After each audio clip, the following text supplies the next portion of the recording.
day before you want to glue the batch of bows up, put those laminations in your heat box.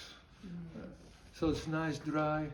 And then, because the epoxy is going to suck the humidity out of the wood, and the humidity, the water out of the wood, it doesn't mix. Epoxy and humidity and water don't mix. So that's why the bows will delaminate. Any bow makers around here? That's a $25 tip. I'm going to leave it for a while. What time is it? 2:20. So we have 6 more minutes, right? Yeah, but I mean, Ask any question, don't matter. I can talk the whole night, so, but I don't want to interfere in our training stuff. Jaap, how did you learn to do it? Huh? How did you learn to do this? And why did you start making bows? How did this? That's an interesting story. So I'm first generation after the Second World War in Europe.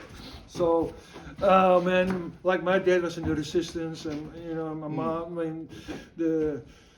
We have a family history where we took care of the resistance. My mom's parents, Think about it.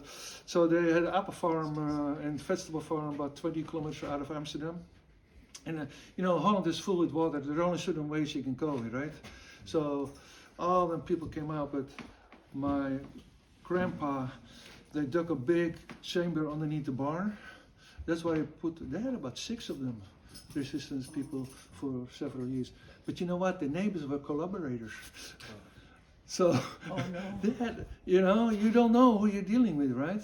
That's why my dad always said, you only know your friends when the bullets fly. And he's darn right, talking is easy. But anyhow, that's how my dad met my mom. My mom was the daughter of both. Anyway, after the war, I said, man, we want nothing to do with any war tools, like those little revolvers with little paper cap. Oh man, we go bang, bang, bang, bang. Kids. It was a baby boom in those days. There was no cars. We were out in the street, so I couldn't have those things. So, but you know what? I couldn't make bows and arrows. So I started making bows at a really early age, and then I kind of became good at it. So there was a railroad, well, we call it a dike, which is higher up, and they parked rail cars that would be demolished. But inside they had those oak, bent oak wood. Oh my God. That we're still alive is a wonder, So we made bows out of that. So I got bitten by the bug when I was real young, making bows and arrows. Then of course you got to go through your schooling and do this and do that. And then in 1976 or so, my friend, he was happy to travel in America, picked up a glass bow and said, let's go shoot. And boy, I said, man, I enjoy that. So then in 83, my wife had to be in India. I said, well, I want to stop in Japan. I want to pick up a Japanese bow. I didn't know where to go to, but I just wanted to do that. And that's how I ended up in the Shibata Sensei's house, Where did you meet him? In his house, Sensei Shibata in his house in Kyoto.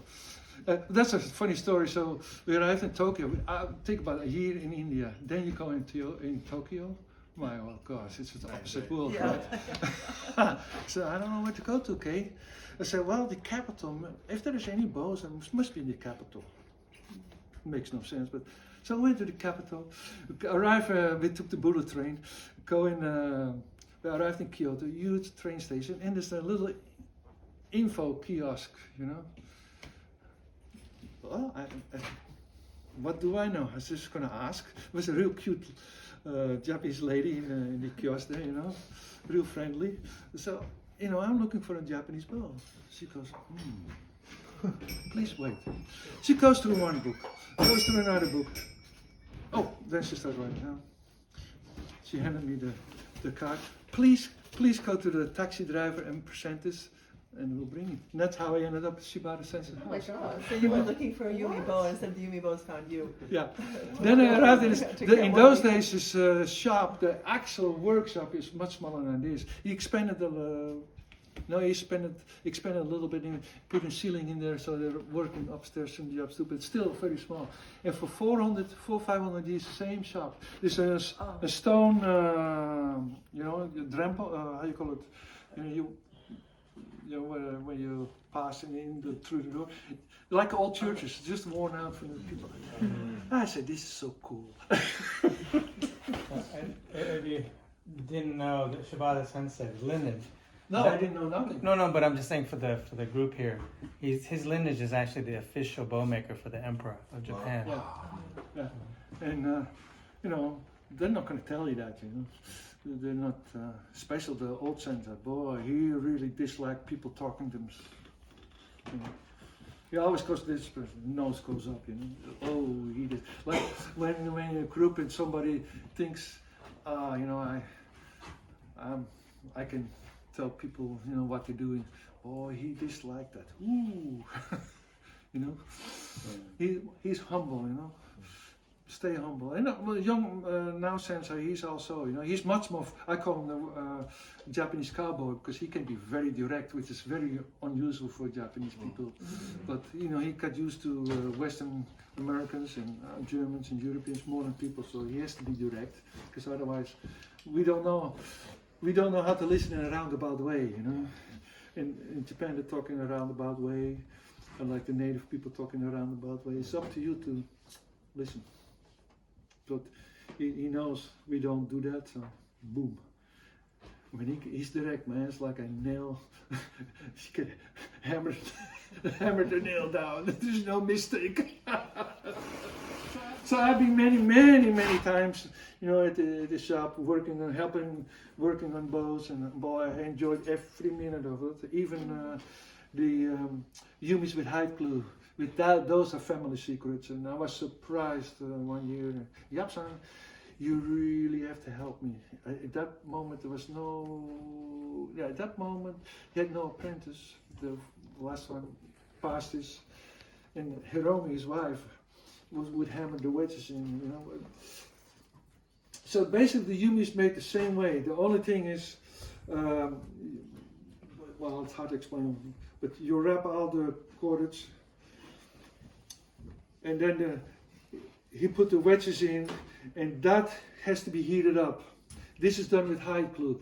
And the hide glue, unlike the hide glue we use for this kind of bows, that hide glue sets up immediately. So that might be good for feathers. Yeah. Immediately. And there is a reason for that. So we heat it up, and then you set that curvage in there, and immediately hammer the wedges in there. So I had to help him heating up the bows. And he holds it, and I hammer the wedges in there, And that hide glue sets up. We do 6 at a time. We decide to the next one. Gives time for the glue to cool off. Then the next set of wedges is put in. So that section is heated up. And when the Japanese bow is glued up, it's in the opposite way, right? It's total reflex. So you have to realize it's a total reflex. But you gotta set certain curvatures in the bow. So that's a 2-man job for the hide glue. And usually I was, nice. He trusted me enough to help him out, And he also used me as an, when there's a program, as he needs to explain something, he calls me because he knows I can take a beating, he knows he can use me as a prop, Don't matter. I mean, he uses it as a prop. He's just not down talking, He needs somebody, but so we fought around together. Pretty nice. I'm really. How old is he? Sensei Shibata is exactly my age, 70. I'm almost 70, but he just had his birthday, and. But your teacher was his father. His father passed away 8 years ago already. But that was your teacher. That was my teacher, yeah. So when you went, you came as a tourist, and then you just stayed, or you came back, or how did you? Well, I wanted to pick up the bow, right? Oh. When you listen to some of the well, oh, they're never gonna sell you, blah blah blah blah blah. I knew nothing. Literally, I knew nothing about Japanese bows, Kyudo, nothing. And you know, when we cut them up, there were a whole pile of yumis, and every one of them he had me pick up. I just put that one aside. Then there were only 3. I'll say this one is this. This one has a little flaw, but you know, so I had to make my choice, you know. But out of the 3, you know. But anyway, I still have the bow and it's still usable. And traditionally speaking, if it would be in Japan, let's say the gang, like we have a gang here. In Japan, whether you buy urushi, whether you buy paper or brushes or bows or swords or knives, you have almost a lifelong relationship. So the yumi would be matched to the person. The bamboo, they talk about bamboo, you know, is this quality, like skin quality or bone quality, or this bone skin quality, or, you know, muscle quality. Nowadays, that's a forgotten art with most 90% of the Kyudo in Japan don't even know this either, because they go to a Kyudo store and there are several hundred yumis there, and you just pick one out. And that personal relationship you can have it, but you know, then you go to the bow maker and the next bows he work with you. Same with the yas, the arrows. You know, you work with him and you can just give him a call. It's okay, he knows you. He makes your set. And if you get older, well, he knows you just got to go slow down, lower the string down. Like, since in those days I was really into the flight shooting and rapid firing, so he made a couple of set of yumis, 45 kilos. That's pretty strong, you know, for a yumi. That's about over 90 pounds. And for a yumi it's very different, but he figured I should work up to that. That's what he figured. So that's what he made for me.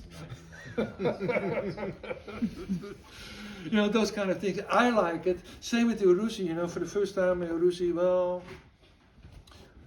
I had the fear Sensei and I would go to the urushi shop. Now, you know, if I want to, Sensei just picks it up for me.